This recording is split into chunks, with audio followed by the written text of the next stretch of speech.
Hello, everybody, and I'm Teepa Snow, and with me today is Kiplee Bell. Hey, Kiplee. How are you? I am well. And today we're going to address a topic of concern. There's this phrase, there's a statement of like, if you have a really big project that you need to get done, ask a busy person because busy involved people get things done. And I've been in that position. I've been asked to do things, and yeah, I figure out how to get it done.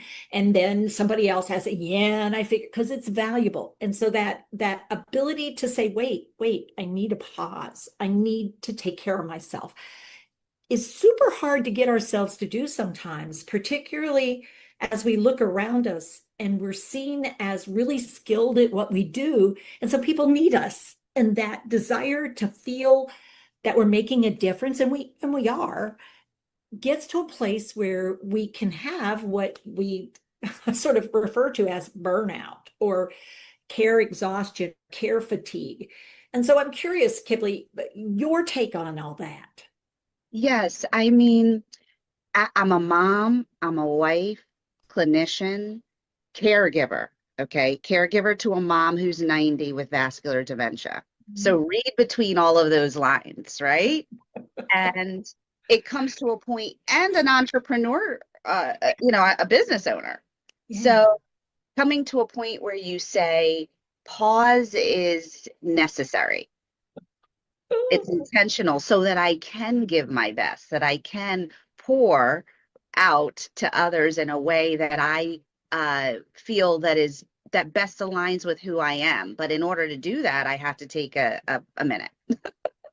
Well, and I think this, and it's not something you just throw in at the last minute. I think getting intentional and getting purposeful in respecting those pauses and that rhythmic nature of a pause. And if we're in a space where we're feeling so like, oh my God, I got 15, wait a minute, what else is on my agenda? Okay, I'm going to put it right here. And it's like, well, that's not really pausing for true healing and true regeneration and truly giving yourself the space to reflect and decide, what else do I want in my toolkit? So the next time I come out here to provide this support, this care, I'm richer.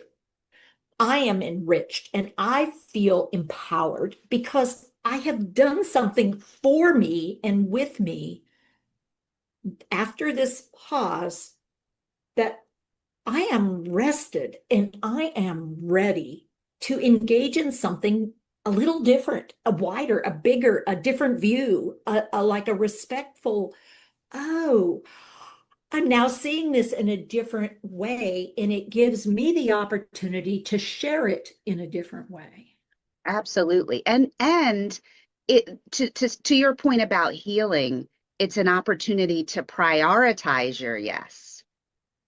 To prioritize your yes, to not be always the yes, to understand that boundaries are necessary and which yes is most important.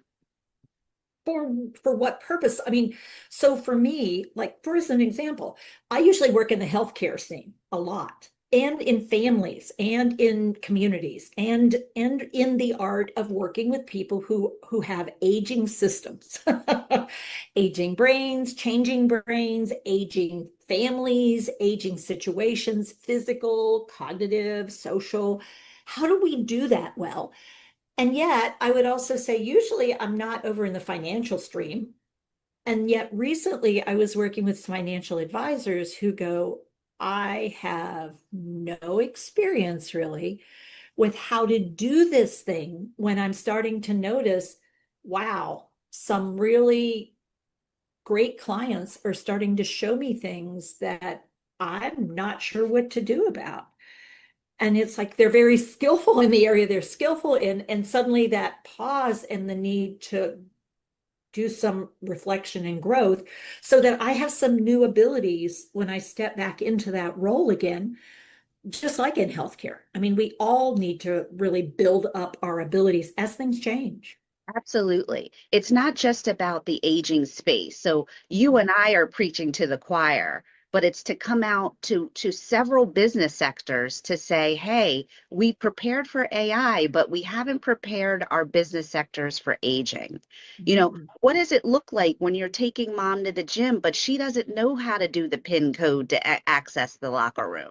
You know, or what Yeah. does it mean to enter a TSA line with all the various stimulants and the bells and whistles and the triggers that will affect an older adult person and their caregiver.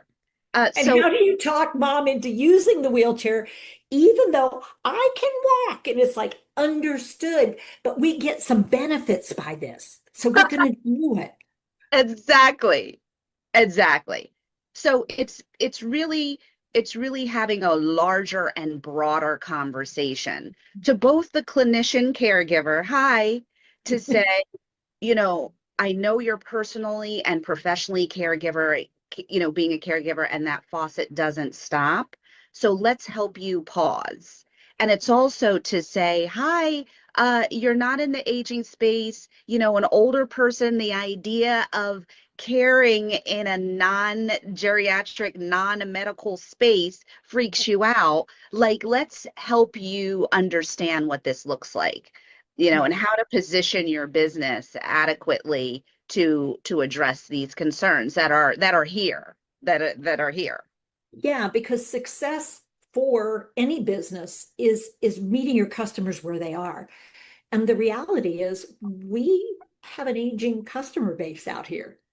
And not everybody is open to the idea of, well, I don't want to place my order on your app. Do you have servers who can say, not using the app? All right, let me ask you a couple questions to find out which part of our menu is going to serve you best. I'm going to pull up my app so you and I can have a conversation while I use the app. But if Exactly. I mean, having a young server say, well, if you don't use the app, we can't get your order in, is not going to be what the owner of the restaurant wants to hear as they walk by that table.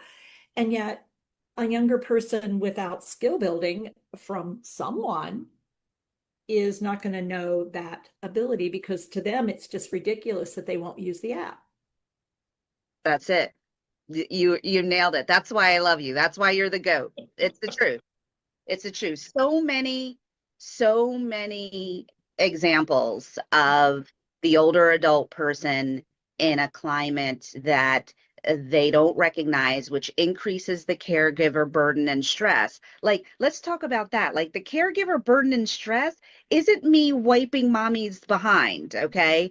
The caregiver burden and stress is I want to enjoy my meal with mom. Like, can we order off the menu and not deal with the app? Or, can you give her a band that recognizes her personal identifier so she could access the locker room at the gym or the hotel room? Or, is your So, airport attendant trained in this model to yeah, understand that we need a little more patience, we need a little bit more time before see my boarding? sunflower lanyard. This means something. It means there's a hidden disability here. And so acknowledging and recognizing we need more in before we can offer something out. Absolutely. And so you have put together a remarkable way in which to pause. And what's really wonderful about it, quite honestly, is there's some, at this moment in time, some low cost possibilities to come and participate. And that's really what we're wanting people to realize is we're actually offering in this space a real pause point to go and do some of this. So tell us a little bit about the program you have put together, Kiplee, because it Absolutely. is for these people we're talking about here. Yes. So my retreat is called Heal, Pause, Fill. We're going to fill our cups because we would have taken the intentional time to rest, and then pour. We will come back rejuvenated and able to pour in our respective spaces. Heal, fill, pour. An opportunity to just intentionally rest and to recognize that intention to be off duty on purpose, to come, I'm going to join yourself and myself, our breathwork specialist, um, our GOAT in the physical therapy realm, to talk about various ways to approach the older adult person in various sectors, but also to take the time to just be still. I've created so many curated opportunities for spa wellness, breath work, floating meditation in the sea of Hawaii, in Kauai. It's just going to be an amazing experience. We're going to have a lot of fun and a lot of rest. 18 credits CME for clinicians who are licensees. That licensees and licensed prescribers will have 2 tracks, opportunities for CME that they can do on their own time, either during or after the retreat. And of course, we'll be under your tutelage to hear from you, Teepa. Dr. Mike Chua, Dr. Mike will, educate us in the physical therapy realm and how he became a healthpreneur for those who have the desire to do more with their gifting in these medical spaces.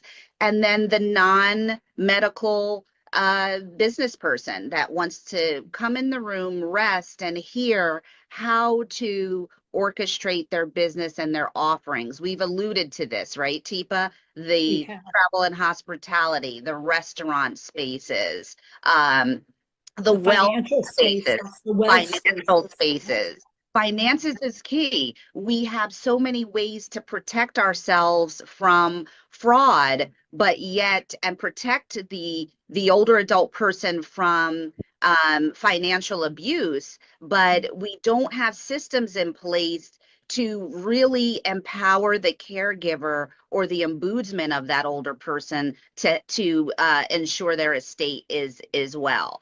And, as you spoke to, financial directors, business sectors don't know how to do this well. And so this is an opportunity to bring us all together, also to hear from each other.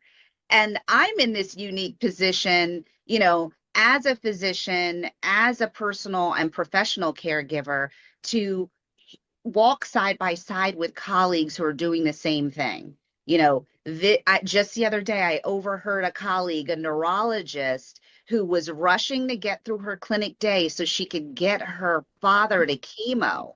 Imagine the pressure, the mindset shift as, again, a professional caregiver and then a personal caregiver in this hat. And so it's just a remarkable opportunity. I've built a retreat that I would enjoy myself and plan to enjoy myself, to dip the toes in the sea, to float, to do breath work, to have some intentional workshops and just have some fun. And of course, good food.